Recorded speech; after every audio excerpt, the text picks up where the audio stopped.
Good day guys! Welcome ulit sa aking channel. Yun ay kung bago ka pa lang po, huwag po sanang kalimutang mag-subscribe, i-like at i-share at i-click ang notification bell para lagi ka pong update sa aking mga videos. So for today's video, yung gagawin natin ay ituturo ko sa inyo or gagawa tayo ng tutorial tungkol sa lure or pain para sa bira-bira. So ito yung sekreto ko at kalimitan kong ginagamit sa tuwing nagbibira-bira ako. Kaya ituturo ko ngayon sa inyo kung paano ito ginagawa. So yung mga materials na gagamitin natin ay suklay, tsaka yung mustad na number 4, yung butas niya ay paharap, at tsaka yung sinulid na kulay black. Kung wala kayo nito, pwede din kulay red or pula. At tsaka yung dalawang balahibo, puting balahibo at tsaka gunting, at saka yung rinpix na kulay green at saka kulay puti at saka yung silver na crystalline. Okay, sisimulan na po natin ngayon. Yung first step natin ay kailangan kumuha tayo ng rintik na kulay white. Ayun, maliit lang ha. At saka yung kulay green.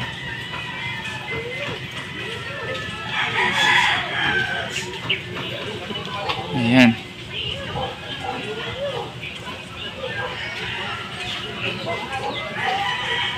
Mas marami po yung kulay green na gagamitin natin kaysa sa kulay puti.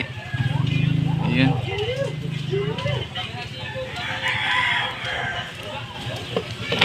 So paghahaluin lang natin.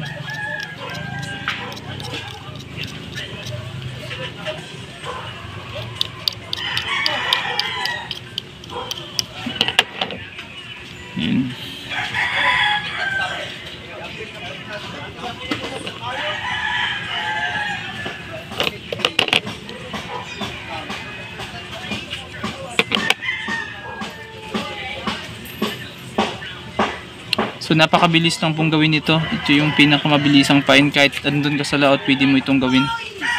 Basta marunong ka lang. Medyo mahangin po, kaya malikot yung ating mga materials na ginagamit.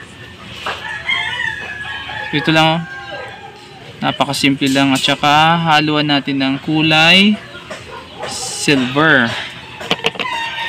na crystallites or crystalline.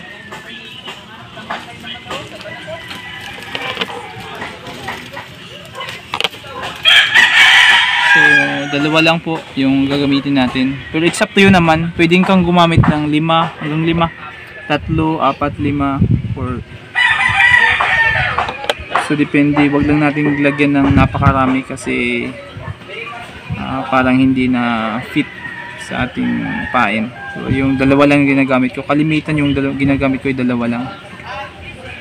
At saka yung next ay gagamitan na natin yan ng sinulid.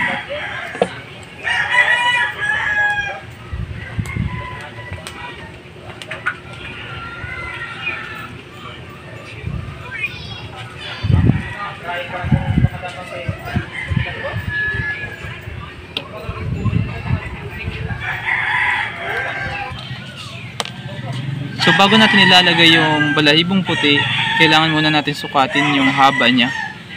O yan, sakto na yan kung ano haba. So puputulin na natin siya. Ayan. Tsaka puputulin na rin natin itong sinulid. Kasyan na kasi yan. So yung isa muna yung ilalagay natin. Pasensya na kayo, napakaraming manok ang sabong dito sa amin ngayon.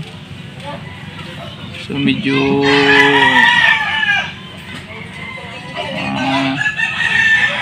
maingay dito sa amin ngayon.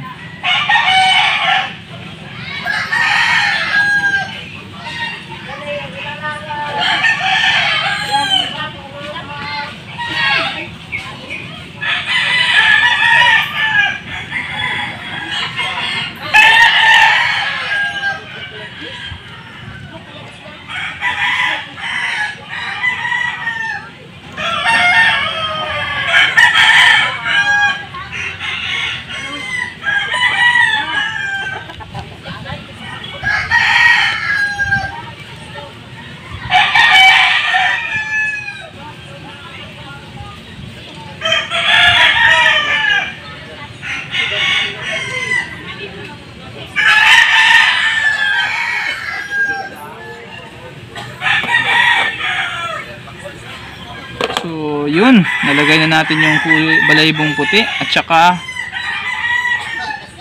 yan. Ito yung magsisilbing palikpik niya. So dito mo ilalagay yung nylon. Yan, diyan mo ilalagay yung nylon mo. Tsaka very effective talaga itong pain na to kasi proven and tested ko na to. Yan. Yan po yung itsura niya. Kita nyo naman. Yan yung itsura niya. Ang pain na rin. Yan. Tsaka pero matatanggal yan. Matatanggal yan pag di natin nilagyan ng shoes glue. Kaya ilalagyan natin siya ng shoes glue. Patakan lang natin siya ng isang patak para hindi matanggal yung sinulid na nilagay natin. So ayan. Okay, tapos na po yung pain natin sa Bira-Bira na kulay green at saka merong sinulid na kulay black. So yung again uulitin ko po yung